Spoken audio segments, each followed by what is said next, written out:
makes most women start a business? Is it passion, money, or freedom?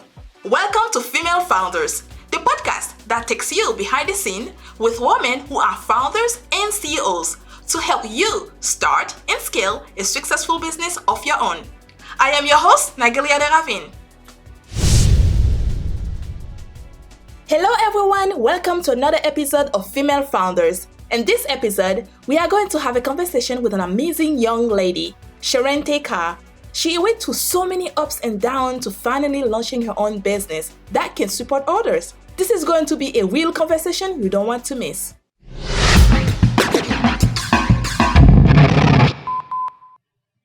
Hi Charente, it's a pleasure to have you here with us today. I am so excited to learn about you, your story, everything you went through in life to actually create a business, successfully helping other people, women to not go through the same thing you went through, guide them through either the business, financial, and it's just so excited to meet other women doing great things in this world, you know. And to start, you had a very traumatic childhood. Tell us about the difficulty you had to overcome to become the person you are today. Yeah, so it started from like day one, man. I go home and then I stop breathing. And luckily my dad knew CPR and I was able to breathe life back into me. That was a very traumatic experience because remember back in the day they didn't have cell phones like we do today. So he breathes the life back into me. Then he grabs me and he's knocking on each door saying, "My baby, stop breathing. I need the ambulance. I need someone to call," because there really wasn't anything working in the house at that moment.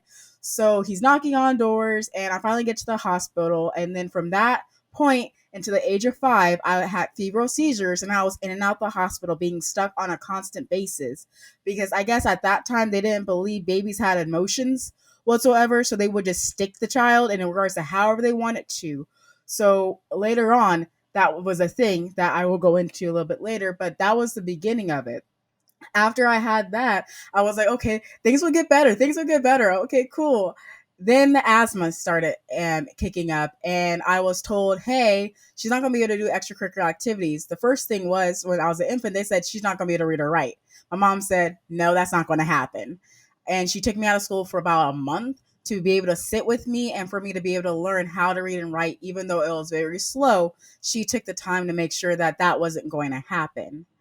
And when I had the asthma, like I said, they said extracurriculars. So mind you, I'm in band. I like dance. I like track and field, doing shot put and discus. And I'm like, but I quote unquote can't do these things because of the fact that the doctor said. So I pushed past it anyway because I saw how credible my mom was and I saw her strength. So I was like, if she can do it, I can do it. So I still participated and I was a shot put champion when in high school. And it was, like I said, a lot of fun. And I didn't really have asthma issues whatsoever because, mind you, I was in double conditioning. First conditioning for track and field, and then the next period I was in conditioning for marching band on the field. So I was like, I don't know what they're talking about this asthma is going to stop me. I'm very confused here. But mind you, during that time, I also was being touched by boys at school, and my mom taught me that she can fight it for me or I can fight for myself. So by me fighting, it was telling teachers this is what's going on. The kids, some of them eventually stopped. Some of them had to be threatened, but it got to the point where I almost committed suicide because of the fact that I just didn't want to be here anymore. And that was one of the multiple times that I was at where I got to that point because I was like, I don't know what I'm doing. I'm not doing anything. I just want to be accepted. Why is this happening to me? After that, it was in regards to high school. Then another disease came because, like I tell you, it just happens in threes. I tell you. So it was. I was diagnosed at the age of 14 and a half with hidradenitis suppurativa and anemia at that time. And mind you, I was having infrequent periods. I just didn't know why. So I thought maybe I wasn't supposed to be a female. I was really struggling with my identity at this time. And during that time, when I was super sick, my mom got super sick and received a death notice. And mind you, we're both sick now. And the Cobra is not there anymore. Credit cards aren't there anymore. And we lost the house. And it it felt like it tore my family apart because I couldn't even see my sisters anymore. And me and my sisters were really close. Me and my mom had to find places to live that weren't 100% the best places. And I say 100%, we lived with a person that was an alcoholic and we later found out was a sexual offender. And as soon as we found that out, my mom moved us in less than a day. Then we moved in with someone that was more militant and OCD and had anger issues. So he would berate my mom and yell at my mom over the littlest things that we didn't do, and we had to be hyper vigilant of that. We have lived with individuals that where they say we're going to help you, we're going to help you, we're going to help you, but they were gossipers and talking mess behind our back. And or the guy here, or one of the instances when I was growing up, and there was a man and he was 40, and I was 16, and he was having those eyes towards me, and I was like, I prayed every night that that man would not touch me because, mind you, my mom was a guard for me, but I also didn't want my mom to go full. I'm gonna kill somebody at the exact same time because I really wanted my mom to stay in my life, kind of thing. So I was praying against something like that from that not happening. And mind you, I'm in out the hospital at 12 surgeries and 17 hospitalizations.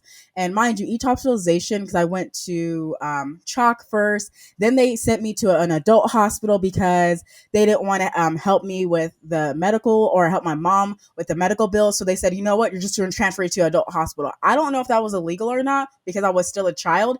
And then when I went to the adult hospital, none of the doctors could touch me because they didn't have the license to be able to. So I was then kicked out of the hospital, still needing treatment. And then we found Children's Hospital of Los Angeles, who took me in. And mind you, I'm seeing teams of doctors, over 12 teams of people. When I say teams, I'm talking about people like 12 deep of these people. And they're all looking at me like I am this experiment. And it felt very demoralizing, but my mom was there in every surgery, every hospitalization. And I got to the point where I told my mom, hey, mom, you got to go home. And this was the time where they called her and said she needs a blood transfusion. I didn't know that was going to happen to her. The one time I tell her to go home, this is what happens. And I'm like, okay, this is all good. So I had the blood transfusion. I did all of that stuff. We even had a situation where because my mom refused to tell the hospital how she was going to pay because she didn't have the money, we didn't have the money, and she wasn't getting approved for Social Security because that's a whole different battle that I'm not going to talk about. But that took over 4 years to even see a little bit of money to even help us out. We were on food stamps, and the thing is that even for the regular welfare, we weren't even receiving that cash because they said she was too educated for the fact that she had a master's degree and she should be able to figure it out, Wow. is what they told her. And mind you, she had a daughter, but that meant nothing to them. And I was like, okay, no big deal. We got this. God's got us. No big deal. And mind you, they called they called CPS on her, saying this woman, aka my mom, refused to pick up her daughter from the hospital. I just had surgery. There was no possibility of me even being discharged. And they stated this. And my mom, because my mom used to work with kids and she has a very high clearance, had to let them know in the nicest way because she also did CPS for a bit. She's like, I did not abandon my child. My child was in the hospital and the hospital wanted to do this. And I refused to lie to say that I want to have the expenses to be able to cover these bills. And mind you, we accidentally received one of these bills, girl. And it was over $1 million for one hospitalization. I'm happy my mom didn't, for the fact that that would be a lot on us right now, for the fact that I had 12. And the thing is, I was doing wound vacs. I was doing bleach baths. Well, yeah, bleach baths. And that was so to kill all the bacteria on my body. And mind you, I'm not having my periods at this time or anything like that. So I don't even feel like I'm supposed to be a girl. So I don't even know who the heck I am. But I'm not dating. I'm not doing any of that. And we get to the point where I finally get to making this decision. It was either I will myself across the stage to graduate high school or have surgery to save my life. I chose my life. And what my mom did was to create a graduation ceremony in the hospital in one of the group sections so that my family can come celebrate me. I didn't even think that my family was going to show up because of the fact that they really didn't have the propensity to like hospitals. And it made sense because people do pass away in hospitals. So I couldn't even get mad at them because they just had that fear. And I knew I wasn't going to go anywhere, but I could understand where they were coming from. kind of thing, because I know how I felt when I've been to hospitals. So I can't really fault them for that. I will say I even had a teacher by the name of Monty Acott that came to visit me in the hospital and brought me a backpack just to let me know that everything was going to be okay. And I had a best friend by the name of Christopher. He was my blue monkey. He went to every hospitalization with me because I needed a comfort animal, and which was perfectly fine. And my mom made sure I had everything that I needed and made sure that I stayed uplifted and made sure that I knew that it wasn't the nurse's fault if I was in pain. They were the people that helped me relieve the pain by them being able to do the morphine or the Percocet or the any of the major pain killers that they had me on. I even had go all the way up to Dilaudid because I Wow. was in that much pain, and that didn't even cure like help that discomfort whatsoever. It was just way outseemly after one of the surgeries that I had. I also thought I was going to be disfigured my entire life because of it, but I am grateful for it. And as I grew up, I always thought that I was going to be touched in a more of extreme way. And then it happened. And it happened by the hands of a doctor. And after this happened, I said, I am getting through this because I will eventually need doctors. And I'm not going to be afraid to go to a doctor because a doctor decided to use his power against me. I'm not going to do that because that was one incident with one person, and I can't fault all doctors for that because I had so many good doctors that listened to me, that helped me, that healed me. And I graduated school on time, not delayed. I graduated high school on time in 2012. It wasn't with everyone else, but it was by myself. So when I hear about these some kids in regards to 2020 and they couldn't do graduation, I can understand that. I didn't do prom either, but I'm happy that I chose the decision of my life instead of the decision. No, I had to have that experience. I'm going to keep beating myself over that, not having that experience and being in a, I would say, more of a negative state of mind. Wow. I it's a lot. It's a lot for Yeah. a child, it's a lot for a teenager, it's a lot for anyone to deal with. And be able to trust someone and for that person to come in and do the wrong thing to you, it's even worse. But I think that the best part of it is, out of everything you went through, is the fact that your mom never left your side no matter what happened. And I have to say she is a strong woman because I know that from your story she also become terminal ill. She'll end up being ill as well, and you guys being homeless. And for her to just stick around and then said, "I'm not losing my kid," and take you to your doctor's appointments and to the hospital and do all these things, and that's a strong woman. And I guess that's why they call us black women. Oh, melanated. We're so melanated. That's almost Yes. like very strong because my thing is she, mind you, my mom's a marriage and family therapist by trade.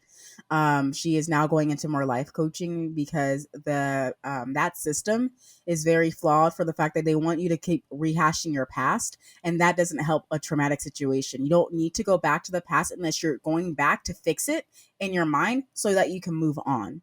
That is rapid transformational therapy. Is for you to go back, redo it, think some new emotions, and then move on from it because it's just a phantom. And I had to do that with every instance of all of the things that I have personally have had to face and overcome. So now I'm able to now speak myself because I've taken the time to really get to know myself and realize I never was the things that people told me that I was.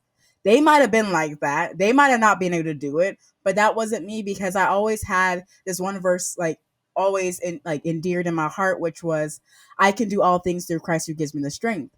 And mind you, during this entire time of my childhood, from the age of, I'll say, 10 to the age of 24, I was a children's minister as well. Even though I was going through all those things, I was still a children's minister. I was still a tutor. I was still helping kids because I didn't want anyone to experience what I was going through. I wanted them to actually have a voice. I didn't feel like I had a voice, and it wasn't due to my mom not being there. It was due to the fact that other adults weren't as trustworthy as my mom. And I had to learn that the hard way. Absolutely. But I have another question for you. I know at the beginning your dad was around. What happened after that? Do you mind if I ask? Yeah, my dad couldn't take it. My dad already had two other kids, and my older sister had a lot of seizures too. And he had to do a lot of CPR, and she was in and out the hospital too. And when it happened with me, the child that he really wanted the entire time with my mom, because they thought about it when they were high school sweethearts, and they're like, we want to have children together. And eventually, they came back together, and they had me. And then now he feels like he's not enough. And mind you, he doesn't have the most endearing mother. She verbally abuses him. And I heard that she was kind of physically abusive as well, not just to him, but to his brother as well. And when that happens, what do you do when you're getting abused? You can either fight through it or you can use something to comfort you. So he went back to cocaine and he went back onto the street because my mom said, hey, that's not good to be around. And he said that I'm not good for her. So one of my father's greatest superpowers was to be able to stay away so that I can learn for myself and that he didn't accidentally spread his numbing onto me. Because mind you, cocaine is a not here. It's not a easy drug. It's a very hard one. And he was stealing and doing a whole bunch of other stuff at that time too. So he didn't believe he was a good influence whatsoever. So I will say when I had to go back and read through all this because I felt abandoned at first, and I was like, no, he's a superhero. I was always wanted, and he was able to stay away because he wanted my betterment. That shouldn't be taken lightly. That I'm gracious. I'm just gracious that he did that. I'm so thankful for him, He, even though he's no longer here, to for me to say thank you again. he wanted more, much more for you than what he has in his life, and he felt like if he stay around, you're not gonna get that. Life will be completely different. Yes. Which that's, yes, like you said, that's a hero, because some parents don't think like that. They just think, well, it is what it is. I just have to deal. We all have to deal with it. Um, I Yeah. know now he passed away, but growing up, did you ever create some sort of relationship, get to know him a little bit at all? I will say not really. The one time that I did get to know him was when I was 13. I saw him twice. The first time was kind of okay, and the second time we found out that he oh, I love this man. But this is what happened. So we were trying to figure out child support and what was going on with the child support that was supposed to be given to me because it was getting taken out of his pay. So we're like, what's going on? So we went to his house and we talked to him. And then we found out that Missouri was sending the money back to him. And we asked for that money back and he said no and a whole bunch of things. And I saw another side of him that I was like, this is why he had to stay away. Oh, I got it now. And like I said, I love my dad. It's just he you know my dad was hurt and he couldn't know how to handle the hurt. And if he was here, I would just hug him because that's all he wanted. He just wanted to know what it truly felt like for someone else to truly 100% love you through and through without them verbally abusing or manipulating him. And like I said, I saw him. And then after that, he saw me once in the hospital. Then my mom had to have a conversation saying, if you're going to show up, show up. If you're not, let this be the only time. And he said, well, I'm not. So I'm going to let this be the only time. And then I talked to him again in my adult years before he passed away because he told me he had diabetes and some other stuff. And I was like, I still forgive you. I still love you. I still forgive you. And because I just listened to him because I was trying to build the relationship, but I was also kind of hesitant because I really didn't know him at the time. So I was like, I don't know. But after he passed, I found out about that through Facebook. I was at work and something said, don't check Facebook. Check it when you get to your car, which I thought was weird because I normally check it during my break. Got to my car, or yeah, I got home. I didn't check in my car. I got home, went on Facebook, and saw that my other sister, that is also a biological of him, posted he passed away. And I started bawling out my eyes because I was like, I don't get to experience him in his physical presence anymore. I know he'll probably still be here, like in the spirit, but I don't get to see his physical presence anymore. I don't get to try to mend that, if even if it was even mendable. And it caused me to do a lot of questioning, but it also caused me to look within myself to see how am I projecting this of abandonment onto other people in regards to guys and women and friends and family and all of that stuff, because it all stemmed from my relationship with my father when I was a child, of me feeling like he wasn't there because I wasn't good enough for him to be there. I think that you are good enough for him. It's just the fact that he thinks that he wasn't good enough for you. I think listening to you Yeah. talking, it sound like that's how he felt. Yeah, and I can see that now. But when you're going through it, you can't see it at all, because I didn't think I had abandonment issues until I actually did some evaluation. I was like, I think I do.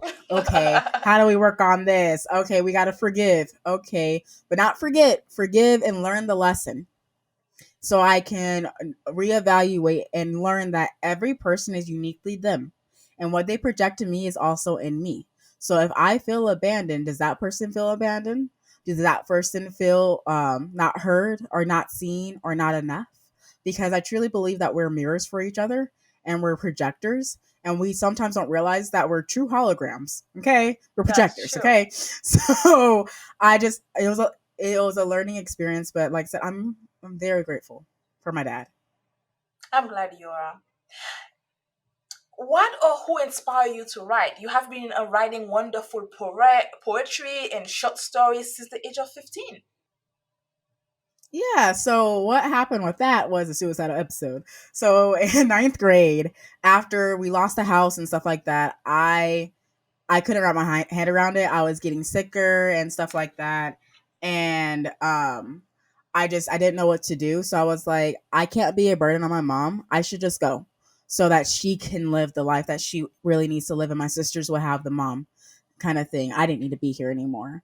And I told a friend. My friend told the counselor. The counselor called my mom, and I had to go and get a mental evaluation. And then because my mom's a therapist, we had to talk about DEF CONs and how far did I get? Did I do the ideation? Did I write it down? When was the plan? What was I going to do? Where was my thinking at? And after that, I had an intervention with my mom, my sister's friend, and stuff like that, letting me know, no. My sister first said, that is selfish of you to even think that. And I was like, oh, dang. Okay. And then she was like, Charente, at least like take the time to write it out. You can write it out. So I started writing with poetry. And then I found like some stuff that I was like reading about, because before Wattpad and before all these things, people were writing fan fictions and YouTube descriptions. Okay. So I found this fan fiction that my sister was writing, and she and her friends did not finish it. And I said, the audacity. This was a good story. I need to know how it finishes. So I wrote it, the rest of it. And then I wrote not just the rest of that, I wrote another book and then another book. And during that time, I was writing poetry. I wrote one about being pissed off in regards to why I was pissed off. I wrote so many different ones. I even for English, because we had to do tonkas and haikus and ballads, I wrote a ballad about what's it called, Octomom, and that one was so much fun. And I just started collecting my poetry, and then one of my mom's friends that we got to stay with, my godmother, was like, "Don't forget to make sure you write it on a cloud of some sort, so you don't lose it if you lose your notebook." And I said, "Ooh, that's a good idea." And then I found Wattpad, and I started writing on there and expanding some different things out. I had some other ideas in regards to other books I wanted to read, and write, but I was like, I also need to focus on now being an adult and understanding what the heck it means to be an adult, kind of thing. My mom prepared me, but I still was, how do you be an adult? How do you buy a house? How do you maintain a house? How do you maintain a car? And what do you do after a car accident? These are questions and situations that, how do you do finances? Situations and things I had to take the time to learn. I went to webinars and seminars and a whole bunch of things trying to figure out who and what is an adult. So pretty um, much you had a lot to teach yourself throughout your life, pretty much your childhood, from a teenager to an adult life. yeah, and my mom cultivated each and everything, because she always said research, development, Mm. and then execution. So I was always doing research, developing, and then I was executing based off that. And then I was teaching after that because now I have the experience to be able to teach these things, which is why I'm able to be so well versed now. Like right here, this is one of the drawings that I did. Here, go back there. And I was just free balling off the top of my head because I was like, why not? I'm feeling like it should be looking like Vegetable Larry from VeggieTales. So I was like, with some butterfly wings, why not? Kind of thing. And I started expressing myself. And every time I expressed myself, my mom didn't berate me. She just said, Charente, just make sure you do your research and development before you start doing stuff. Just make sure you do. So, which is why I am as far as I am for only being 27 years Yes, old. tough life, and then you still standing strong, and keep on moving forward, but also educate yourself to be a better person. That's amazing. You that's true That's that all I wanted. you experience a very not a normal work environment, sexual assault, and overwhelming death in early adult years. How did you overcome all this and continue to find joy? Honestly, like I said, it was a lot of forgiving. Mind you, I was dealing with a lot of hostile work environments that I didn't realize how hostile it was, especially into my recent job. And they had a longer harassment training. And I was like, oh, this is why I feel triggered right now. And I started crying and breaking down. I didn't understand why. And I had to face it to say, no, they were hostile environments and it is what it is, kind of thing. I've grown out of it, I've grown from it, and it was a lot of forgiving. I got up to 286. COVID happened, and mind you, during that time, I decided to I started to stop working at the company that I was at because I was one person supporting 17 properties within the United States for a $12.9 billion company. And I was like, I need a vacation, and I wasn't able to take vacations or anything like that, or I was getting yelled at. There's a lot of things going on. So I had to step away and said, enough's enough. You're causing me also to have PTSD moments and breakdowns. I don't need this in my life. So I went back to my favorite thing, which was nannying, because I always wanted to be a nanny for the fact that I want to be ready when I'm decided to have a child with my husband. I wanted to be ready. So I nannied and I babysat in addition to, like I said, everything else that I was doing because I wanted to be ready. I was learning for myself the life skills that you would hope that you kids will receive in high school. That's what you hope, like home ec and mechanics and stuff like that. And so, like I said, during that process, it was, like I said, just a lot of learning. Just a lot of learning. Just a lot of learning. And how do I say this? I have to get back to my point because my background is having some moments in the background. So I'm like, It's focus. okay. So my apologies. um, so quick favor because I lost my train of So thought, and this is what happens when I scroll you were out. saying I'm gonna that be you are working for that $1 million company. You handle 17 properties for, across the United States. You are not able to take any vacation, and you have to let that go, and then start doing something you love doing to prepare you to when you are ready to have a baby. Yeah, and I will say this: my relationship with my husband wasn't the best because I was still overcoming the things in regards to abandonment that I didn't know were affecting my current relationship with my husband. Because out of all the people that I married, he was the 100% everything on my list. But one thing I didn't put was what nationality he was, and he was a beautiful black man who is a preacher's kid and military kid. It was a twofold, okay? But I'm so grateful for him because he loved gaming and I loved gaming when I was younger and anime when I was younger. So I was like, hey, like I found my other nerd right here. So during that time of 2020 happening, it was for me a introspection to figure out what the heck is going on. Then I started working for this company called Clear Company, and things started getting clearer for me. I started reprogramming my mind. I started forgiving and letting go of the baggage and seeing myself in my wholeness, and the weight started falling off. No exercise, mind you, no surgery, mind you. And I had doctors telling me I had to have surgery, even though I told them every surgery I had complications. I don't want no more surgeries. They're like, no, you need it. And I was like, no, I don't. So, mind you, during this time, I also went on a doctor hiatus. It wasn't because I didn't trust doctors, it was because of the fact that I didn't have medical insurance, which to me was, it is what it is. You can't have it all the time sometimes. So I said, God within me, help me to be able to survive here. And with that, I am now 170, and I've been holding 170 for over a year and a half now. And even within this last like month, I've already walked 23 miles just because I wanted to walk 23 miles, just because I wanted to take my body out for a new spin, because I was like, I prayed for this wholeness. Now let me walk in that freedom, because I had to go from fear to faith to Absolutely. freedom. So you pretty much, if you listen to a doctor, you would have never be able to accomplish this on your own.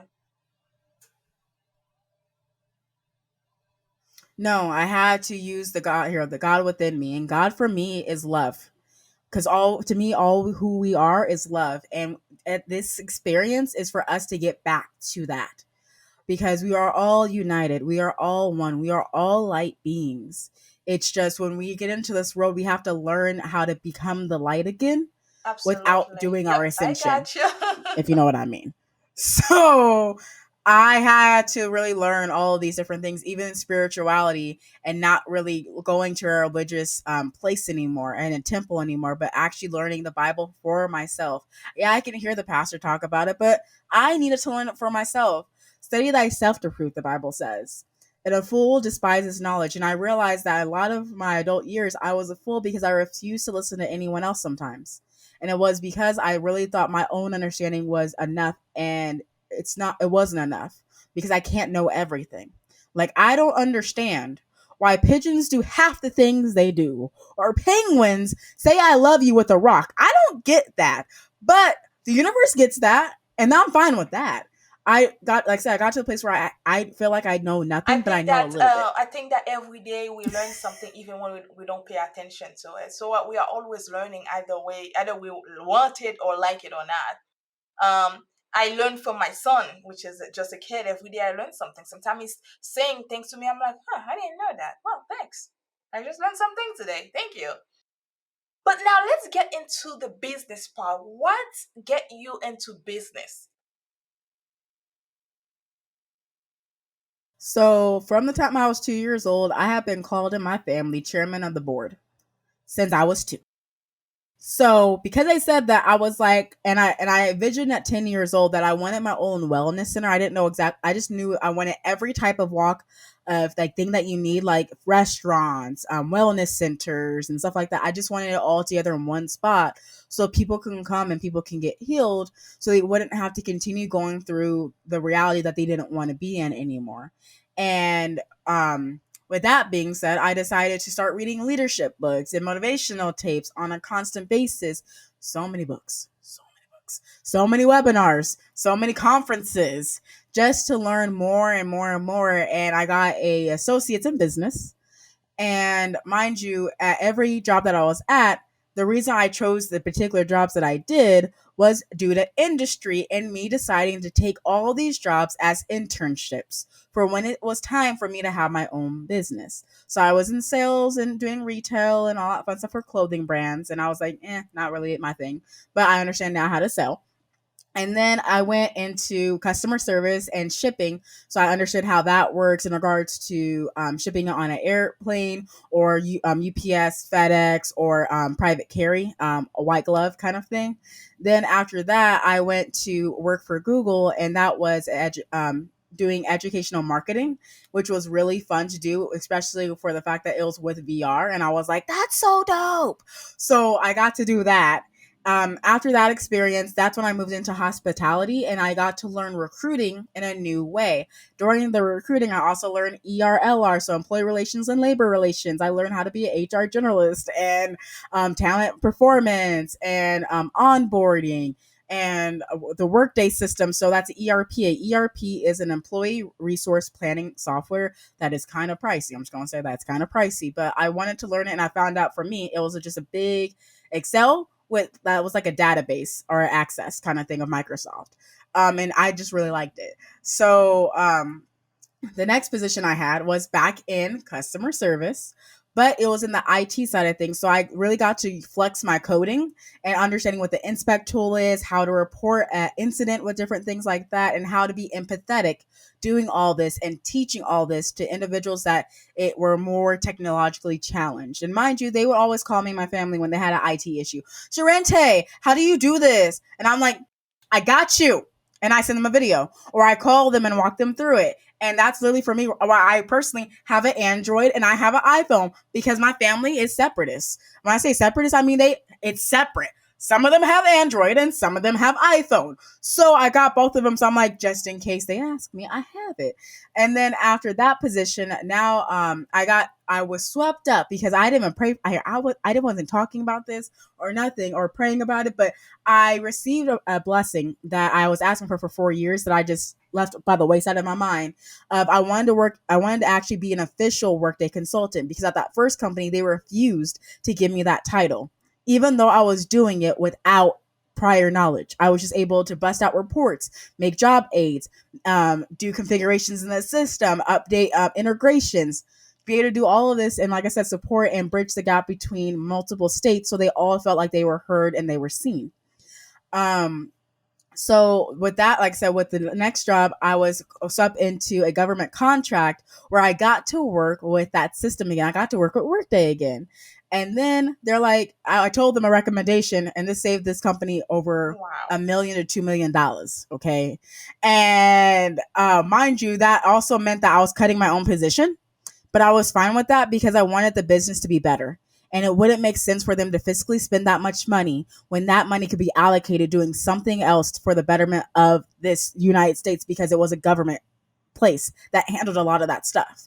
So I was like, no. And so at Christmas week, I got that call saying, Charente, we're cutting your contract by 6 months. And I'm like, okay, okay, okay. And I was like, God, you wouldn't bring me into this just to take me out. You have something better, and I don't know what that better is. And I applied to a whole bunch of places. I got a position for to work at Comcast, and I was like, I thought that was it. But mind you, that was a lower pay than I wanted to really accept. But I knew that I needed to make sure money was still flowing in the household, as during that time my husband didn't have a position, as his health kind of accidentally got him fired because he accidentally fell asleep on the job. It wasn't intentional. It was the narcolepsy happening and him not realizing it and him wanting it to not happen, and it still happened. So he wasn't working at the time and I was the only one working. So I was like, God, make sure we are both blessed that we can get a job. So make sure that our house doesn't, like, we just bought this house. Like, I don't want us to lose this. We worked hard to get here, to be able to be here.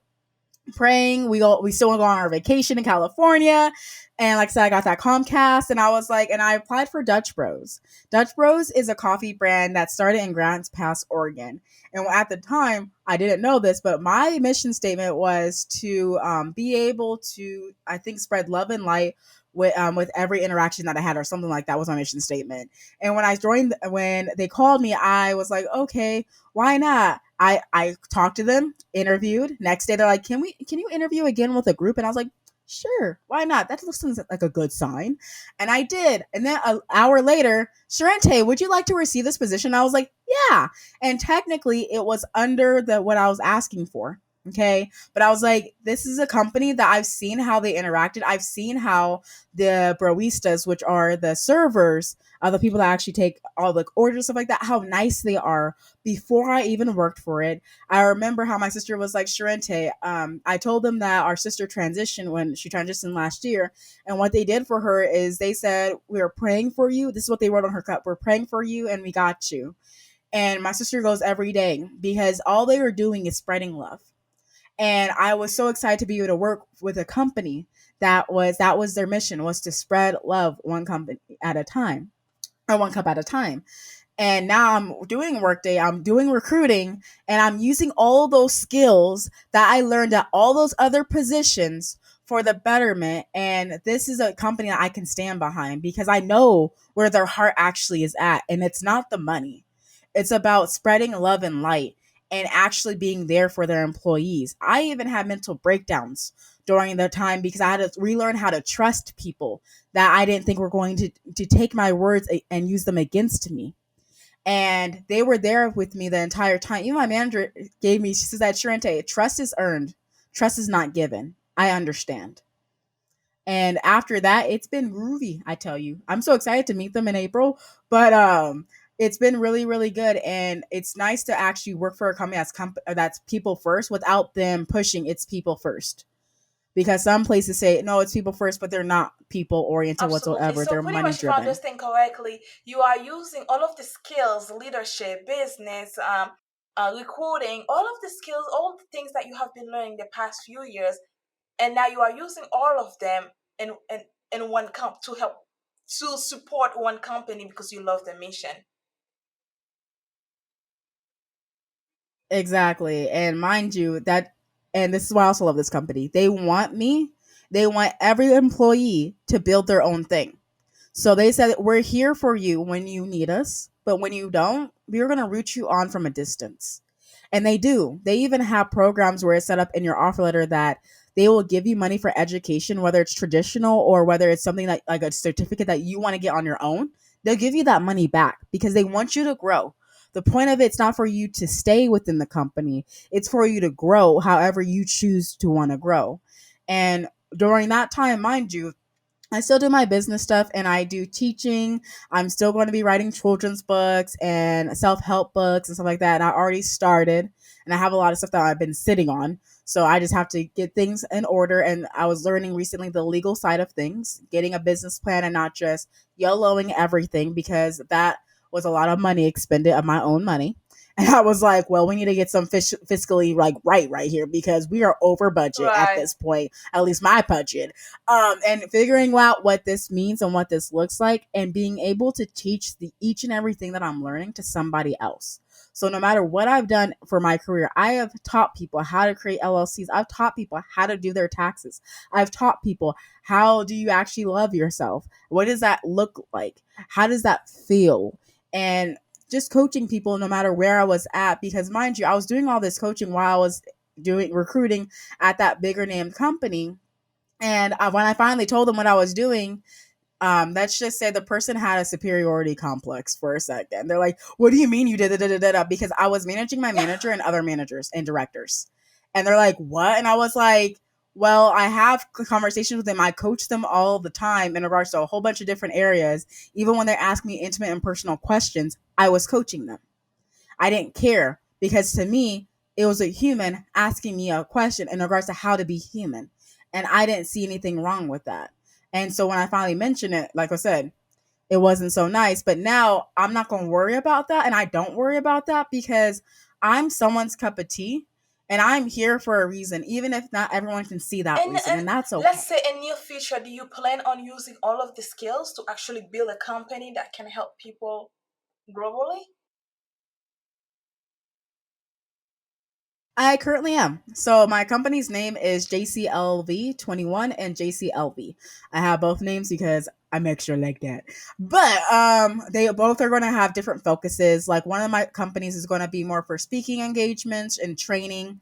The other company and when I say like that, I'm talking about from high school, college students that want to transition to whatever that looks like, entrepreneurial or to a traditional employer, whatever that looks like for them. Because I don't judge.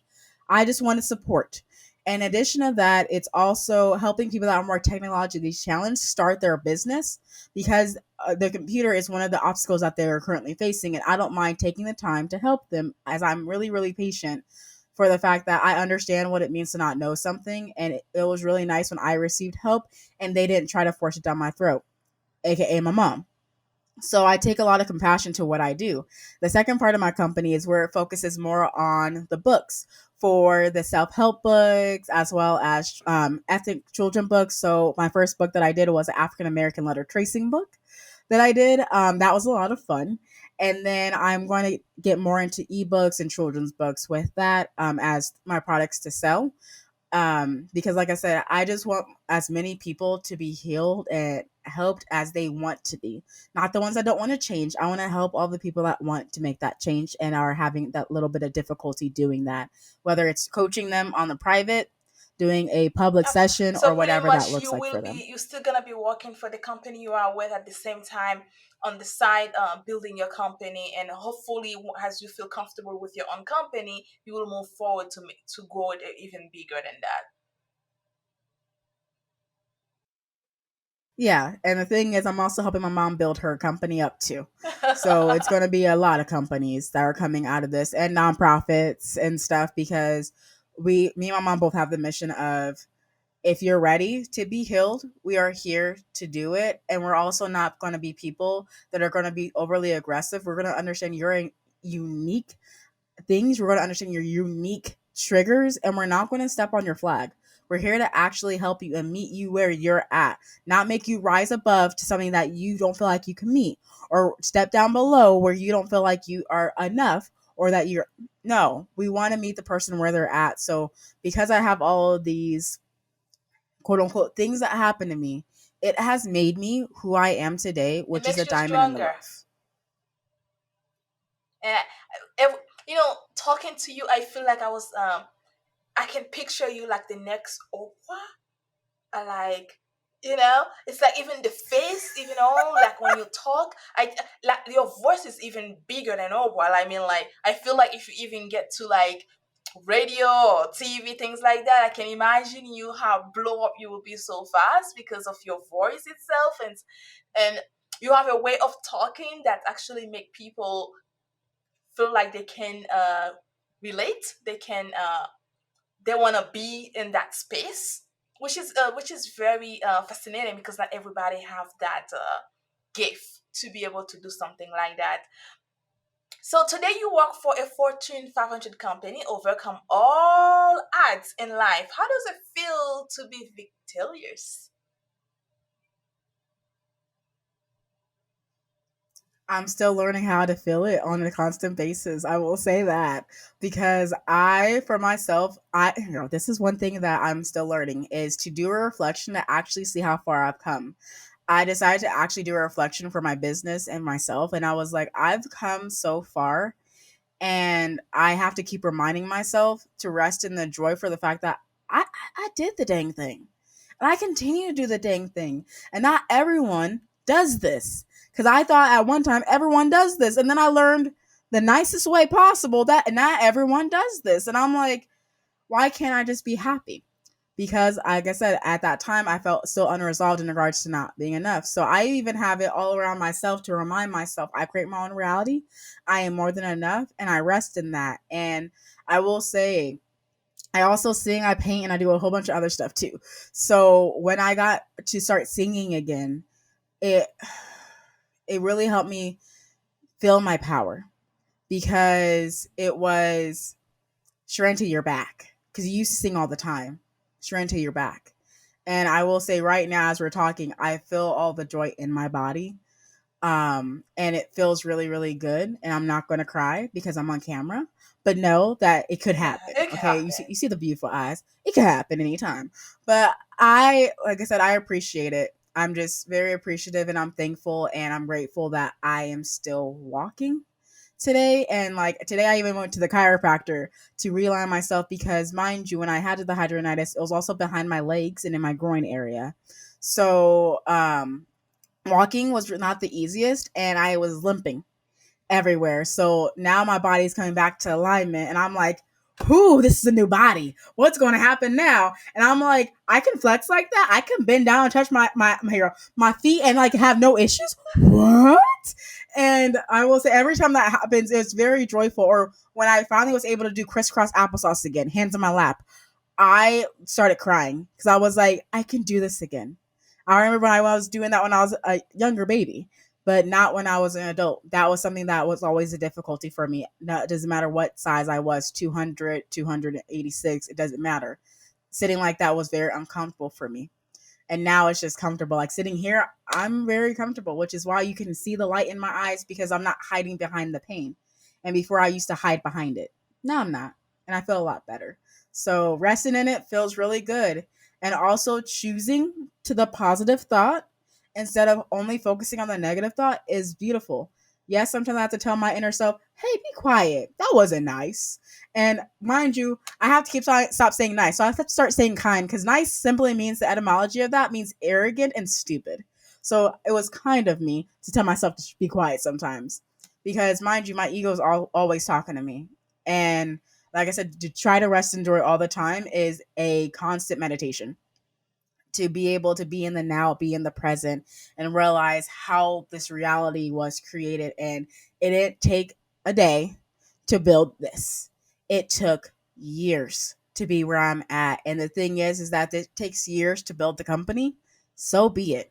Because if I can build myself, then the company's going to eventually build itself. Okay, with my I help. think that you are on your way to creating something beautiful, not just to help high school students that went to stop them from going through what you went through, but also to help creating books for children. Whatever you chose to do, or even if you decided to change the business idea, whatever it is, I believe that you are going to be great at it because you are a survivor. You will never quit on whatever you decide you want to do. You are just the type of person who's just gonna keep on going. Whoever tried to stop you, they might wanna watch the back because it's not going to be too easy to do. So I just see it on you. You have that fire inside you, and it's just not gonna stop. No one can put that flame down. So it's just that's just who you are. Thank you so much, Hira. I greatly appreciate that and I receive that. So, just great thanks to you and for having me on this talk today and taking that chance with me. As anyone that decides they want to partner with me, I'm grateful for because there's billions of people on this planet. And for us to be able to do something like this, I'm always grateful when we both are coming at it and we're like, hey, let's You do are this welcome. thing. What is So, your thank you. message to the world, especially people who are struggling with all odds? I will say this is I personally will say a couple of things. One, you gotta forgive. You gotta forgive. And how I forgive is the Pono prayer, which is the ancient Hawaiian proverb or sorry, prayer that you would say for mediation. Generally it's a elder and then the people that are quarreling coming together to do that mediation. And the prayer is simply this. I'm sorry, please forgive me. Thank you. I love you. And for me, I decided to say it 7 times or 70 times 7 because Peter asked Jesus in the Bible, hey, when someone wrongs me, man or female, sister or brother, what do I do? Kind of thing. And Jesus said, you got to forgive them 70 times 7. And I was like, that's kind of excessive, sir. That's 490 times. Are we sure about that? But some things in my life needed the 490 times. So keep saying it on a constant. Even in my marriage, we say it together because sometimes we need to forgive each other. And that's how we clear the air. In addition to that, I always say this, and this is something that I wrote in one of my poems, is you get to be the light. And the light simply means to me, loving inclusively while growing greatly in happiness together. So we are the light. And if you realize that you are the light, then no darkness can be inside of you. And that's okay. Well said. Well said. Anything else you'd like to share with us before we let you go today? I will say this. This is how I always close all my talks, is letting you know. Here we go. I'm gonna look at the camera specifically. We're gonna move the mic. You are loved, you are whole, you are enough. You're terrific, you are smart, you are brave. You are kind, you are beautiful, you are perfect just as you are. You are enough, you are heard, you are seen, you are protected. And I love you to Well, infinity and just beyond. give yourself a big hug and thank you so much, Shante, for being with us today. Charente, I'm sorry. Thank you so much. I love you. I love Sharente's spirit and how she used everything that happened to her in a positive way to make the world a better place for the next generation. From childhood suffering to writing children's books and launching her own business, wow, that's amazing. She is an excellent example to us all. And thank you to her mother for keeping up with her, for helping her and always being her supporter. If she can do it, so can you.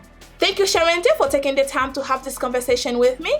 And thank you for listening to this week's episode. Let me know your thoughts about this episode and the obstacle you face before launching your own business. To learn more about Charente and JCLV21, visit www.jclv21.com.